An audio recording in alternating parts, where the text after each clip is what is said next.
Bismillahirrahmanirrahim. Assalamualaikum warahmatullahi wabarakatuh. Yang berusaha Pelangganan Pentadbiran Cikgu Subhanatul Husna, Pelangganan Hal Yang Murid Cikgu Nur Basyah, Pelangganan Co-Curriculum Cikgu Asmah, Ketua Panitia Bahasa Melayu SK Sayung Cikgu Faizah, Jawatan Kuasa Program Sambutan Bulan Bahasa Kebangsaan peringkat sekolah, guru-guru, anak-anak SK Sayung, dan juga ibu bapa yang ada bersama pada pagi hari ini.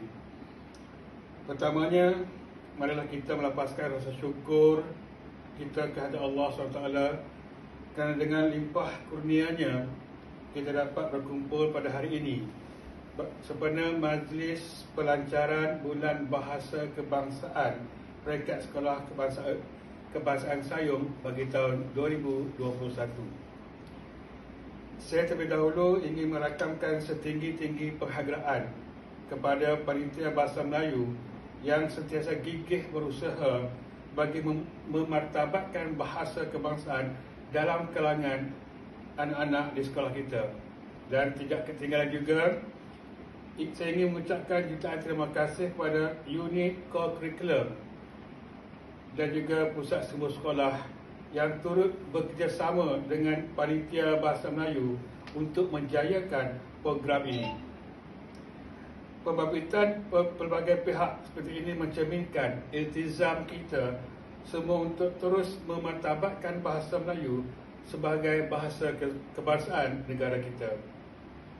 Anak-anak yang cikgu kasihi, kerajaan banyak merancang pelbagai program agar martabat bahasa Melayu sentiasa terpelihara dengan memastikan penggunaannya dengan cara yang betul dan berkesan dalam semua bidang selaras dengan kedudukan bahasa Melayu di bawah Perlembagaan Persekutuan. Saya yakin dan percaya dengan sinergi, komitmen dan sokongan sokongan yang padu dan berterusan daripada semua pihak yang terlibat dalam menjayakan hasrat kerajaan bagi memartabatkan bahasa kebangsaan melalui pelbagai aktiviti seperti pertandingan pantun, sajak, pidato, syair, puisi dan juga lain-lain. Pada tahun ini, sekolah kita telah membuat sedikit penambahbaikan dengan memasukkan beberapa pertandingan yang lebih menarik. Saya berharap agar semua murid akan lebih berminat untuk menyertai aktiviti tersebut. Dan bagi secara pribadi, saya amat berharap agar semua anak-anak yang di SK Sayung ni dapat menyertai, kerana inilah satu cara untuk kita lihat di mana tahap kita sebenarnya. Saya amat yakin anak-anak semua ada bakat yang tersembunyi, cungkil bakat tersebut. Jadi menjadi harapan saya dan semua guru supaya anak-anak bagi semua tahap, dari tahap 1 dan tahap 2 dapat menjadi pertandingan-pertandingan yang akan diadakan nanti. Akhir kata, saya sekali lagi merakamkan ucapan terima kasih dan setinggi-tinggi penghargaan kepada semua pihak yang terlibat dalam menjayakan sambutan Bulan Bahasa Kebangsaan pada tahun ini. Yang korek itu kundi, yang merah itu sagam, yang cantik itu budi, yang indah itu bahasa. Dengan lapas Bismillahirrahmanirrahim, saya melancarkan dengan rasminya Bulan Bahasa Kebangsaan peringkat Sekolah Kebangsaan Sayung pada tahun 2021. Wabillahi taufiq wal hidayah. Wassalamualaikum warahmatullahi wabarakatuh. Sekian, terima kasih.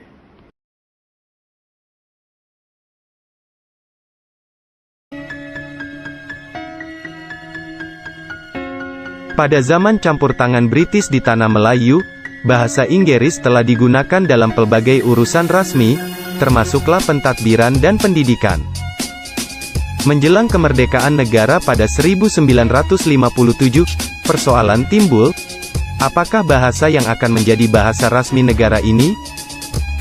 Terdapat pihak yang mencadangkan bahasa Inggris dikekalkan, karena masyarakat tanah Melayu yang berbilang kaum. Pun begitu, orang-orang Melayu daripada pelbagai latar belakang parti politik telah memperjuangkan bahasa Melayu, menjadi bahasa rasmi negara ini. Suruhanjaya Reid dalam laporannya berkaitan perlembagaan persekutuan, telah mencadangkan bahasa Melayu sebagai bahasa rasmi dan mengekalkan penggunaan bahasa Inggris selama 10 tahun. Selain itu, Datuk Abdul Razak Hussein dalam laporan pendidikan beliau yaitu Penyata Razak, telah mencadangkan pengenalan pendidikan kebangsaan, yang menggunakan bahasa Melayu sebagai bahasa pengantar. Akhirnya, Perlembagaan Persekutuan Malaysia, telah mengangkat bahasa Melayu menjadi bahasa kebangsaan negara ini. Perkara 152, Perlembagaan Persekutuan menjelaskan.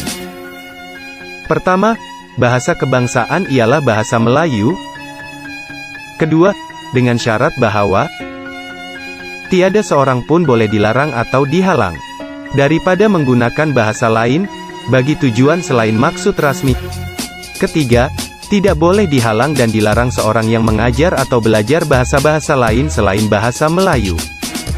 Berdasarkan Perlembagaan Tanah Melayu pada 1957, bahasa Melayu diiktiraf sebagai bahasa kebangsaan, bahasa rasmi dan bahasa ilmu. Pun begitu, penggunaan bahasa-bahasa lain seperti bahasa Inggris dibenarkan sehingga 10 tahun setelah kemerdekaan. Bahasa Melayu sebagai bahasa rasmi bermaksud, bahasa Melayu digunakan dalam urusan rasmi kerajaan termasuklah bagi urusan surat menyurat, pentadbiran, ucapan awam, parlimen dan mahkamah. Peranan bahasa Melayu sebagai bahasa ilmu pula bermaksud, bahasa Melayu menjadi bahasa pengantar utama di sekolah-sekolah kebangsaan dan universiti. Setelah genap 10 tahun kemerdekaan negara, kedudukan bahasa Melayu diperkukuhkan lagi melalui Akta Bahasa Kebangsaan 1967, pada tanggal 1 September tahun 1967, yang di Pertuan Agong, telah memperkenan bahasa Melayu sebagai bahasa rasmi tunggal di negara ini. Sebagai bahasa kebangsaan, bahasa Melayu wajib digunakan dalam urusan rasmi kerajaan. Bahasa Melayu menjadi bahasa pengantar dan wajib dipelajari di semua jenis sekolah.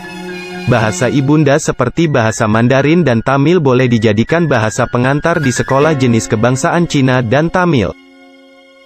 Bahasa-bahasa etnik seperti Kadasan, Semai dan Iban pula, boleh dipelajari dan ditawarkan di sekolah kebangsaan. Bahasa-bahasa selain bahasa Melayu boleh dipertuturkan dalam komunikasi seharian masyarakat. Selain itu, masyarakat di negara ini bebas untuk mengajar dan belajar pelbagai jenis bahasa antara bangsa yang lain. Usaha memartabatkan bahasa Melayu.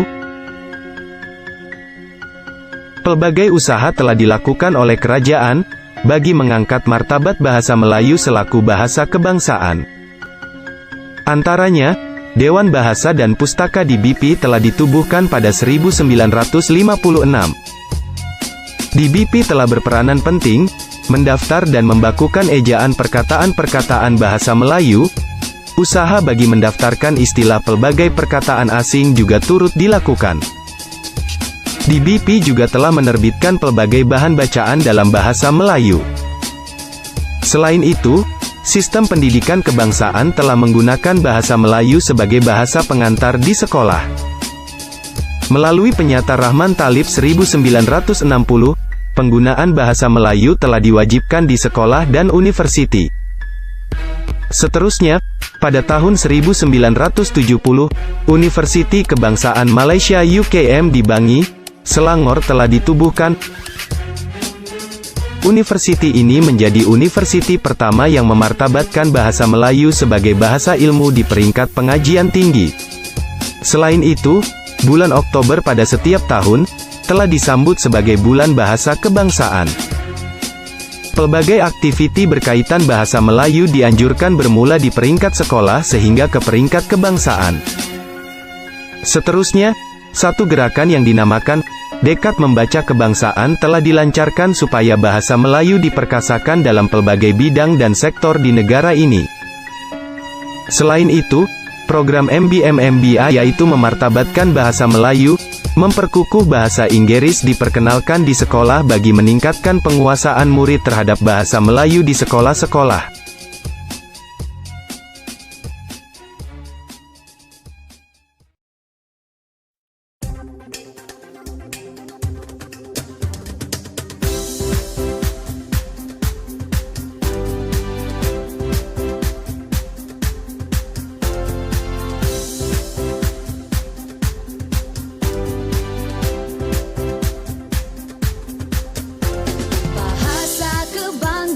Malaysia, mari kita amalkan bersama.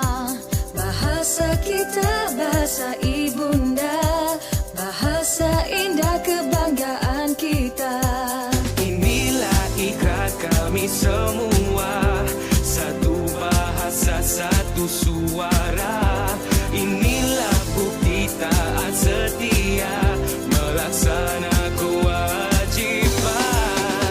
bahasa lambang negara, bahasa budaya kita, bahasa kebanggaan bangsa, buktikan taat setia. Bahasa kebanggaan Malaysia, mari kita amalkan bersama. Bahasa kita, bahasa ibunda, kebanggaan kita. Inilah ikrar kami semua, satu bahasa, satu suara.